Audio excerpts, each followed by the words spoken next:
గణేశాయ నమః.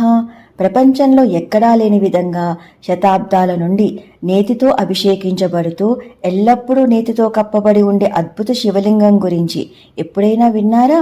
ఈ అద్భుతాన్ని తిలకించాలి అంటే కేరళ రాష్ట్రంలోని త్రిశూర్లో ఉన్న వడక్కునాథన్ ఆలయం సందర్శించాల్సిందే.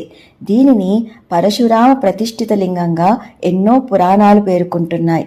కృతయుగం నాటి ఈ ఆలయ గాథను బ్రహ్మాండ పురాణంలో పేర్కొనబడింది. తన తండ్రైన జమదగ్ని మహర్షిని కార్తవీర్యార్జునుడు సంహరించాడు అన్న కోపంతో 21 మార్లు భూమండలమంతా చుట్టి క్షత్రియ సంహారం గావించి తద్వారా లభించిన భూమినంతటిని కశ్యప మహర్షికి దానం చేసేశాడు పరశురాముడు. ఇక తాను తపస్సు చేసుకోటానికి భూమిపై చోటు మిగల్లేదు కాబట్టి పరమేశ్వర వరప్రసాదమైన పరశువుని సముద్రంలోకి విసరగా అది పడిన చోటు వరకు సముద్రం వెనక్కి మరలి స్థలాన్ని ఇచ్చిందట. అదే ఇప్పటికీ కేరళ. స్థలమైతే లభించింది కానీ ఆ నేల ఉప్పుమయంగా ఉండటం వలన జీవయోగ్యంగా లేదు. పరిష్కారం కోసం శివుణ్ణి ప్రార్థించగా ఈ నేలపై నాగులు తమ విషజ్వాలలను కనుక ప్రసరిస్తే ఉప్పదనం తగ్గుతుంది కాబట్టి నాగదేవతను ప్రార్థించు అని అన్నారు ఈశ్వరుడు. అప్పుడు పరశురాముడు నాగదేవతను ప్రార్థించగా దివ్యమణులతో ప్రకాశించే నాగేంద్రుడు అతని ప్రార్థనకు ప్రీతి చెంది తక్షణమే ఆ స్థలంలో నాగులను వదిలి ఆ నేలను జీవయోగ్యంగా మార్చాడు. అటు పిమ్మట భార్గవుడు కృతజ్ఞతగా కైలాసం వెళ్లి పరమేశ్వరుణ్ణి తన పరివారంతో సహా ఇక్కడ కొలువు తీరి అనుగ్రహించమని ప్రార్థించాడు.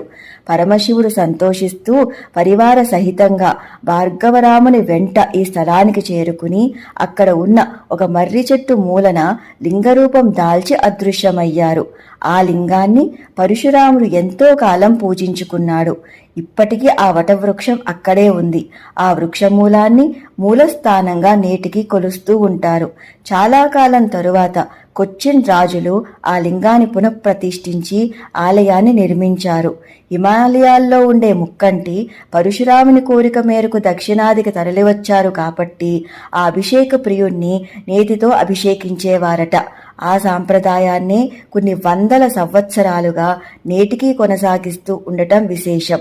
అభిషేకం కారణంగా లింగం చుట్టూ 15 అడుగుల ఎత్తులో నయ్యి గర్భాలయమంతా వ్యాపించి ఉండి మంచు హిమ శిఖరాలను తలపించేలా ఉంటుంది.